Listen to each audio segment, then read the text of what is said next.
Standvaste radio. Voor u, voor jou, voor ons allemaal. En ik ga naar Suriname. Ik ga nu naar Suriname, want daar zit een autoriteit op het gebied van voedsel en waren in Suriname. Dat is de heer Ricky Stutgard. Welkom in deze uitzending. Hoe gaat het met Suriname? Ik hoor alleen maar verontrustende berichten dat het aantal besmettingen gewoon maar toeneemt en mensen raken in paniek. Wat is de situatie? Ik ben namelijk de mening toegedaan. Dus dat, kijk, we hebben een verkiezing achter de rug. En er was een verkiezingsroes. En de politieke leiders en ook de leiders die aan de macht op dit moment zijn, hebben geen rekening gehouden met het samenscholingsverbod. Waardoor er dus geen rekening werd gehouden met social contact. De man bij Brasa schreef 100 mensen bij elkaar. Waardoor het dus verwachtbaar was dat het aantal mensen zou toenemen die geïnfecteerd zijn. Verder is het ook nog zo dat Frans-Guyana, Guyana en Brazilië zie je een bepaalde toename plaatsvinden. Dus het kan niet zo zijn, het is ondenkbaar dat Suriname dus schoon zou blijven. Dus wat die toename betreft was verwachtbaar. De aantallen die dus nu plaatsvinden, die moet je gewoon aftrekken met 14 dagen om na te gaan wanneer die mensen ongeveer geïnfecteerd zijn. En dan ga je zien dus dat het in de periode is geweest toen die roes er was van de verkiezingen en de mensen dus bij elkaar kwamen. Persoonlijk verwacht ik dat 11, 12, 13 van juni, misschien tot en met 15 juni nog een toename zal blijken. Omdat na 25 mei, dan moet je dus gewoon 14 dagen bij optellen. Dan was er dus nog heel wat contact tussen mensen. Dus dat die toename die er is, ik persoonlijk vind het niet verontrustend. Ik vind het verwachtbaar. Omdat er veel contact is geweest. Wat er momenteel speelt is dat het COVID-management team allerlei paniekerige maatregelen aan het treffen is, die eigenlijk voor meer chaos zorgt dan en voor angst zorgt. En daarover ben ik ontzettend ontevreden. Vanaf 13 maart zijn er verschillende bedrijven, scholen zijn gesloten, busvervoer is stopgezet, crèches zijn stopgezet. En wanneer er dus nu de verlichting komt, dan komen ze ineens plotseling met verzwaring. 3 maanden lang zijn er mensen geweest die niet ontvangen hebben. 3 maanden lang zijn er mensen geweest die moeten worstelen om het gezin te voeden. En dan ga je dus nu beginnen om maandag nog 2 weken en dan met een totale lockdown te komen. Dat vind ik onverantwoord. En wat mij het meest irriteert, is dat degenen die maatregelen treffen, zij en hun gezin, die gaan het niet voelen. Want ze hebben een vast salaris, ze verdienen voldoende om levensmiddelen voor de komende 5 jaren, voor de komende 10 jaren op te slaan voor hun gezin. En zij hebben pasjes en zij mogen overal gaan. Het zijn dus de hosselaars, de dagloners, de weekloners. Die mensen die gaan er type van worden. En ik ben namelijk de mening toegedaan. Dus als de komende 2 weken een absolute lockdown is, dat we over 2 weken dus lijken gaan moeten verwijderen uit huizen. Omdat mensen gestorven zijn vanwege honger, depressie, zelfmoord. En ik ben namelijk ook van mening dus dat kindermishandeling, kindermisbruik, huiselijk geweld zal toenemen. Ook gaat werkloosheid toenemen. En je gaat dus ook hebben dus dat woningzoekenden gaan toenemen. Want als je dus in de afgelopen 3 maanden geen huur hebt betaald, dan gaat de huurbaas toch niet langer geduld kunnen hebben. Ik vind dus dat het COVID-team een heel slechte job doet. Omdat ze dus vanuit een ivoren toren met allerlei maatregelen komen, maar het veld niet kennen. De mensen zitten bij wijze van spreken in een gunstige positie. Ze voelen het niet. Hun gezin voelt het niet. Die hebben allemaal lekker te eten. En die kunnen lekker eten de komende 5 jaar, de komende 10 jaar. Maar het zijn die loonwerkers die dagloners, die hosselaars, die weekloners, die gaan er de dupe van vinden. De taxichauffeurs, de buschauffeurs, de mensen van personeel van de crashes, die zijn allemaal het slachtoffer. En wat voor zin heeft het dat je dus nu over 2 weken coronavrij bent, maar je hebt 100 mensen dood vanwege de honger, vanwege depressie, vanwege zelfmoord. Omdat jij ervoor gezorgd hebt dat de mensen die uitweg meer hadden, paniek is ontstaan met alle gevolgen van die. En daarom ben ik er tegen. Ja, maar ik denk, meneer Stutgard, u werkt in die branche gezondheid. Gezondheid gaat toch voor boven luxe dingen en privileges wat mensen zich toe-eigenen en willen. Maar ik heb niet gesproken over dingen. Ik heb gesproken over eten. Als je niet eet, gaat ook je gezondheid achteruit. Toch? De prijzen stijgen sky high. Dat komt vanwege die maatregelen die getroffen worden. Mensen verdienen geen geld. Mensen kunnen hun gezin niet verzorgen. Toch? Dat heeft met gezondheid te maken. Toch? Ik praat niet over dat mensen hun auto niet zouden kunnen rijden. Of dat ze bij wijze van spreken, ik zeg maar, een biertje niet zouden kunnen drinken. Toch? Ik praat erover dat mensen niet verdienen om voor hun gezin te zorgen. Omdat bijvoorbeeld dat gestopt is. En dat is eigenlijk voor een aantal mensen al 3 maanden. En dan ga je dus nog 2 weken verlengen. Nee, maar meneer Stewart, als u de situatie erom vraagt, het is acuut, dan moet je toch ook drastische maatregelen nemen? Ja. Wanneer je drastische maatregelen neemt, moet je ervoor zorgen dat degenen die het zwaarst zullen worden getroffen, dat je voor rekening houdt met die. Je kan bij wijze van spreken niet zeggen dat we gaan drastische maatregelen treffen. We zijn niet in een oorlogssituatie, hè? Er zijn maar 100 mensen, vandaag zie ik 100 mensen die geïnfecteerd zijn. Dus er is maar 1 persoon dood, hè? Dus uit onderzoek is gebleken dus dat van de geïnfecteerden 2 mensen dood kunnen gaan en van de senior burgers 15 mensen. 15 tot 2 personen, ik zeg die goed, 2% van de mensen kunnen doodgaan en van de senior burgers 15%.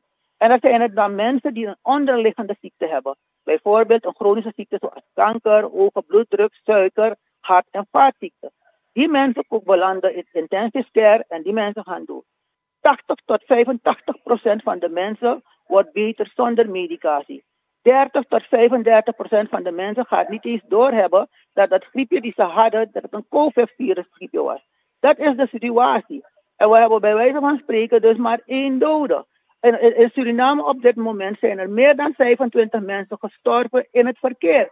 Wat is gevaarlijker dan? Waarom komen er daar geen drastische maatregelen? Hart- en vaatziekten. Daar sterven mensen toch ook jaarlijks in Suriname. Tuberculose is ook besmettelijk, toch? AIDS is toch ook besmettelijk. Mensen gaan toch ook dood daardoor. Waarom komen er daarvoor geen drastische maatregelen? Ja, AIDS is besmettelijk, maar dat is wel een keuze. Maar met corona niet. Nee, ook corona is een keuze. Want als je je aan de hygiënische voorschriften houdt, word je niet ziek, word je niet geïnfecteerd. Misschien weet u het niet, maar in de 80er jaren toch, had je dus de situatie toen AIDS pas kwam, dat iedereen bang was en waarschijnlijk ze 5 condo's wilden aantrekken. Vandaag aan de dag vergeten ze dat ding aan te trekken. Toch? Tuberculose, elke jaar gaan toch miljoenen mensen eraan dood in de wereld. Toch? Dus en we moeten het niet overdrijven. Het zijn bijvoorbeeld de mensen met de onderliggende ziekte die dood kunnen gaan. En in mijn voorstel is dat die senior burgers, die mensen met de onderliggende ziekte, extra beschermd moeten worden. Maar ook bij het COVID-virus kan je het voorkomen. Voldoende vitamine C gebruiken om je weerstand een boost te geven. En vitamine C die komt voor in alle zure vruchten, in een groente, in sap. En je moet vitamine B-complex gebruiken, omdat vitamine B-complex zorgt ervoor dat je eiwithuishouding, je vitaminehuishouding, je suikerhuishouding, je vettenhuishouding, je mineralenhuishouding blijven functioneren in je lichaam, waardoor tegen tiki, dat als je kan tiki. Toch? Je moet goed eten. Toch? Als je bij wijze van spreken elke dag rijst eet met sardine of rijst met zout en je kiest tiki, dan ga je doodgaan, ja. Dus je kan het wel degelijk ook voorkomen.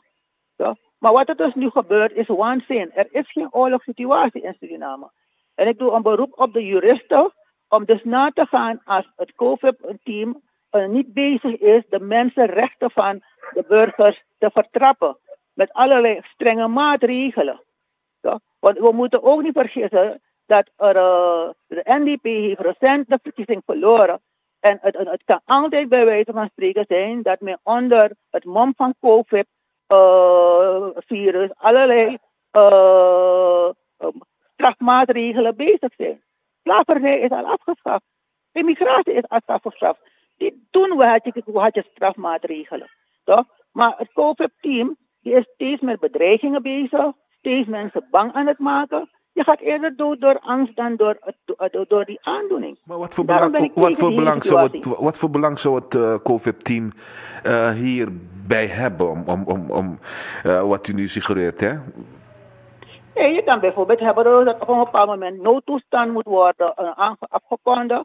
En dat bij wijze van spreken alles dus op een lange baan wordt geschoven. En de desbetreffende persoon blijft nog steeds president. Je weet niet wat er allemaal in mensen hun hoofd hangt. Hè. We hebben toch ook gezien, Suriname heeft nauwelijks 250.000 kiezers. Toch? We zitten al bijna 10 dagen en er kon maar geen uitslag komen. En Paramaribo, je neemt aan dat ik zeg maar, is die Palawini, daar zijn de verbindingen moeilijk. Het gaat daar langer duren voor je resultaat krijgt. Maar je verwacht dat Paramaribo alles snel zal gaan. Kijk hoe lang het geduurd heeft. Toch? En waarvoor? Mensen willen het niet accepteren. Dus we weten niet wat er allemaal in die mensen in hoofd rondhangt. Dus ik denk het COVID-team wil dit gebruiken om eventueel een noodtoestand af te kondigen, zodat Bouterse als president langer kan blijven zitten. Ik zeg dat dat geen onmogelijkheid is. Dat is wat ik zeg. Ik zie het niet als een onmogelijkheid, omdat de mensen in het verleden altijd getoond hebben dat ze tricky zijn en dat er dus allerlei tricks kunnen komen op ons. En daarom moeten we bij wijze van spreken, de mensen moeten alert zijn en niet naïef zijn om te denken bijvoorbeeld dat het alleen kan gaan om je gezondheid. Dat is bijvoorbeeld wat ik zeg. Want ik vind het een beetje korter dat er een paar dagen terug is er een verstoeping opgetreden. En toen kwam er een verscherping waarbij we zijn gegaan van 6 uur tot 6 uur. En nu willen ze bijvoorbeeld in een paar dagen willen ze dat nu brengen naar absolute lockdown. Toch? Waarmee zijn we bezig in dit land? Ik heb daarom ook gezegd dat we moeten ervoor waken dat het COVID-19 geen concentratietank van Suriname aan het maken is. Ja, dus daar waakt u voor. Maar het zijn toch wel de deskundigen van het land, toch? Medici, virologen en dat soort mensen die in het team zitten. Is het niet zo? Er zijn een aantal van ze die in het team zitten, maar een arts bij wijze van spreken die heeft gesproken voor 2 weken absolute lockdown. Maar die arts die verdient voldoende voor zijn gezin en die kan voldoende geld hebben om 5 jaar lang voeding te bewaren, op te slaan voor zijn gezin. Dus hij voelt het niet. Toch? Hij kent het veld niet. Toch? En wie zegt bijvoorbeeld dat na 2 weken het virus weg is? Het virus gaat nooit meer weg. Want je gaat een situatie hebben dus dat we coronavrij zijn. Maar Suriname heeft toch open grenzen. Er kan altijd bij wijze van spreken iemand komen vanuit, en dan praat ik over de illegale weg, hè? Dat iemand uit Nederland komt, dat iemand uit Frankrijk komt, dat iemand uit Amerika komt, uit Japan, uit China, die bij wijze van spreken vandaag geïnfecteerd is en morgen al in Suriname zit en dus die verschijnselen nog niet heeft. Maar de man blijft een maand lang in Suriname en na 14 dagen is hij dan wel ziek en dan begint het dan weer. Dus het COVID-virus gaat niet meer weg. En er zullen altijd bijvoorbeeld potentiële contaminatiebronnen zijn. Zijn we van plan om de komende 10 jaar, de 30 jaar in een lockdown te zitten? Nee toch? Nee, want overal in de wereld zie ik versoepeling. Zelf hier hoor. Ik praat vanuit Nederland en dan zie ik dat steeds meer dingen vrijgegeven worden die in... maar ik heb net mevrouw Veira gesproken en die maakt zich ontzettend bezorgd over het aantal IC-bedden in Suriname. Die zegt, we kunnen het niet aan in geval het tot een definitieve uitbraak komt. Ja, maar zoveel mensen gaan echt weer niet ziek worden hoor. Dat verwacht ik bijvoorbeeld niet. Suriname heeft bijvoorbeeld nauwelijks 500.000 mensen. Onze populatiedichtheid is klein. waardoor we dus, en we leven in een tropisch land. Er is veel meer spreiding. Ik ga maar een gek voorbeeld geven dat in Italië bijvoorbeeld, in Spanje, het zo exponentieel is toegenomen. Dat komt vanwege het feit dus dat mensen daar zo 70 en 80 jaar worden. Die mensen zitten bij wijze van spreken in een of ander tehuis. Als eentje ziek, die mensen hebben een chronische ziekte. Ze hebben al een verzwakt immuunsysteem. Als één ziek wordt, besmet het de boel. Bij ons heb je bijvoorbeeld dat we een klein beetje anders leven op die tehuizen na. Heb je dus dat we onze moeders, onze grootouders, liever thuis willen hebben. Dus de mensen zitten eigenlijk in een soort quarantaine. Want wij gaan spullen voor ze kopen en zo af en toe brengen we ze misschien naar een broer, een zus of een tante of naar een feestje. Dus dat bijvoorbeeld eentje geïnfecteerd wordt, dat gaat niet het geval hebben dat hij meteen heel wat andere mensen infecteert. In het buitenland, in Europa, heb je dus dat wanneer je 60 jaar oud bent, dat die kinderen je al beginnen te zeggen, hey papa, hey mama, ik kan beginnen te huis jaren. Maar wij hebben meer onze ouders thuis. En waardoor zij in een soort quarantaine zitten. Die spreiding gaat niet zo snel gebeuren als mensen komen. Dat het dus nu op dit moment zo'n grote toeloop is, heeft puur te maken met het feit dat mensen, politieke leiders, hebben hun hoofd niet gebruikt tijdens die verkiezingscampagnes. Want de drang om zetels te winnen, de drang om te scoren, heeft ervoor gezorgd dat er geen rekening is gehouden met het social contact. Maar je hebt dus daarom verwacht ik dus dat, laten we een keertje optellen, laten we tot, ik zeg maar, 27 mei optellen plus 14, waardoor we dus hebben dus dat tegen 10, 11 en 12, 13, laten we het ruim nemen, 15 juni, er nog een toename te zien zal zijn. En daarna ga je zien dat het gaat afnemen. Toch? Het heeft puur te maken geweest dus dat er degenen die zich te behoren te houden aan de samenscholing regels dat niet gedaan hebben. En je kan bij wijze van spreken toch niet verwachten dat als leiders, politieke leiders dat niet gedaan hebben. En liefst nog politieke leiders die aan de macht zijn. Dan kan je toch niet verwachten dat de burgers het gaat doen. En dan ga je dus nu zeggen dat de burgers koppig zijn. Die mensen zijn niet koppig. Wat er dus nu gebeurt voor die winkels. We hebben een situatie. Als bijvoorbeeld de banken gaan sluiten en alleen het hoofdkantoor gaat open. 3/4 van de Chinese winkels gaan sluiten. Maar 1 gaat open. Wat krijg je? Je krijgt juist crowdfarming. Want iedereen wil dus nu zo snel mogelijk het product daar kopen om zijn gezin eten te geven. Dat is wat er dus gebeurt. Toch? Maar je hebt bij wijze van spreken dus dat er door die maatregelen van het team, iedereen is bang geworden. De winkels sluiten, 1 winkel gaat maar open, dan krijg je crowdfarming. En dan zeggen ze, die mensen zijn koppen, die mensen houden zich niet eraan, die mensen zijn bang, die mensen zijn onzeker, die mensen willen iets kopen voor hun gezin. Toch? Wanneer je bij wijze van spreken had ervoor gezorgd dat al deze winkels open gingen, dan kreeg je bij wijze van spreken het gevaar dat mensen gaan crowdfarming. Vanmorgen moest ik brood zoeken. Dan is dat op mijn van mij rij, voor zoeken wat winkel. Gelukkig heb ik eentje gezien, Milong op Knapo. Voor mijn geluk, die winkel ging net over, dus ik was nummer 3. Toen ik geholpen was, dan bleek al dat er 20 mensen achter me stonden. Toch, want die mensen willen dingen kopen. Maar als al die winkels open waren, had ik straks hier zo nog geen 100 meter lopen, had ik spullen gekocht. Maar nu moet ik met mijn auto gaan rijden en zoeken waar een winkel open is om iets te kunnen kopen. En dat doet iedereen. En dan wanneer je dus nu in de rij staat en je hebt de lange rij, de mensen staan dicht bij elkaar, dan vinden ze dat mensen koppig zijn. Die mensen willen eten. Die mensen zijn bang. Okay. Die mensen willen dingen kopen. Wat moet het COVID-team doen volgens u? In eerste instantie moeten ze ervoor zorgen dat ze dus rust realiseren. Ze moeten dus geen paniek zaaien. Ze moeten ons gewoon zeggen van luister, om maar een voorbeeld te geven. In Brazilië is het toegenomen, in Guyana is het toegenomen, in Frans-Guyana is het toegenomen. Het is verwachtbaar dat het ook in Suriname zal toenemen. En aangezien je die verkiezing hebt, dan is het verwachtbaar dat het gaat toenemen. Maar wees gerust, we gaan het probleem met onszelf, met elkaar oplossen. In eerste instantie moeten ze ervoor zorgen dat ze voor rust zorgen. Als mensen in rust zijn, dan kunnen we ook rustig problemen oplossen. In tweede instantie moeten ze ervoor zorgen dat mensen die sociaal zwak zijn, dat vruchtensappen groente en fruit beschikbaar is en betaalbaar is voor de sociaal zwakkeren. En zij die het niet kunnen betalen, moeten geholpen worden. Want daar zit die groep met die in de grote problemen zit. Die mensen gaan doodgaan. En bedreigen en steeds met strafmaatregelen komen. Kijk mensen, je gaat altijd hebben dat er een deel van de gemeenschap niet wil luisteren. Dat ga je altijd hebben. Dat heb je overal in de wereld. Toch? Maar het overgrote deel die gaat wel naar je luisteren. En dan kan je niet, omdat er een kleine groep is, dan ga je die hele grote groep, die hele massa straffen en frustreren. Toch? Ik zit al bijvoorbeeld, dus sinds een maart is de universiteit gesloten. Maar ik fuga. Toch? Ik verveel.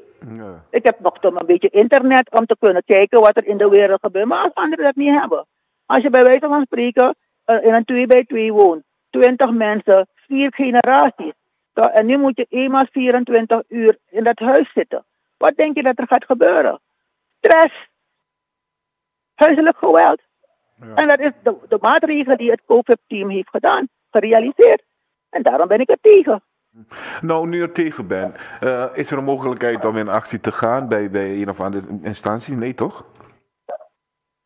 Ik begrijp die vraag niet. Nou, nu u tegen bent, gaat u iets doen? Gaat u protest aantekenen? Wat gaat u doen? Ja, het is bijvoorbeeld, mijn mening is gewoon een kaak van Sarah Pierkan heeft vandaag mijn mening gepubliceerd. Ik ben gisteren ben ik ook door ABC geïnterviewd. En ik heb op mijn mail, op mijn wall, heb ik het een en ander gezet. En als je ziet de reactie van de pro's en de contra's, dat als je dus, mijn mening is door 561 personen geshared. En 750 mensen hebben het geliked of gedisliked. En 705 hebben een mening gegeven. Dat toont aan dat ding leeft. Dat mensen aan het denken worden gezet. Dat is de bedoeling. En ik ben er echt van verzekerd hoor. Dat er het COVID-10, of althans leden van het COVID-10, ook mijn mening hebben gelezen. Natuurlijk, want mevrouw Veira luistert ook naar dit programma. Ik ga sowieso zorgen dat zij ook dit interview krijgt. En ze was net ook in de uitzending, net voor jou. Dus ze weet wat er speelt. Dus u denkt nu dat Suriname 2 weken total lockdown zal aankunnen? Nee. Okay. Kijk, in Nederland heb je toch dus dat er mensen, de verschillende bedrijven zijn financieel ondersteund. Toch? Ja. Wij kennen dat soort dingen niet. Wij hebben dat niet. Wat moeten die mensen eten? Nee, meneer Stutgard, er is een pot, iets van meer dan 400 miljoen COVID-ondersteuning, een noodfonds. Dat kent u toch in Suriname? Ja, en er was een noodfonds voor de verkiezingen, toch? Ja. En na de verkiezingen is het gestopt.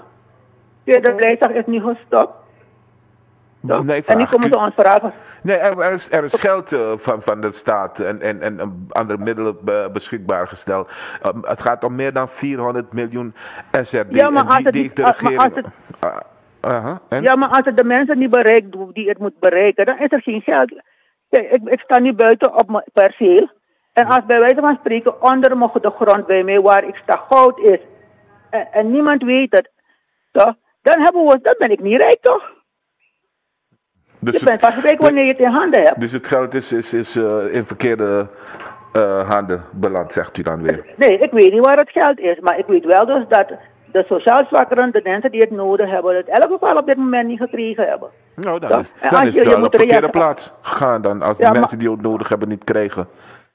Ja, en als bij wijze van spreken je moet registreren. En over 3 maanden ga je dat geld pas krijgen. Dan ben je nu dood toch voor die 3 maanden. Oké. Dat is duidelijk.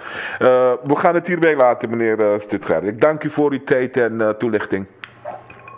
Graag gedaan. Dank u wel. Ricky Stutgard, autoriteit op het gebied van voedsel en waren in Suriname. Er is hier 7 minuten voor 12:30 in de ochtend. Dit is live. En we zijn live. Je luistert naar Standvaste Radio. Heb je ons gemist? Check ons op standvasteradio.nl.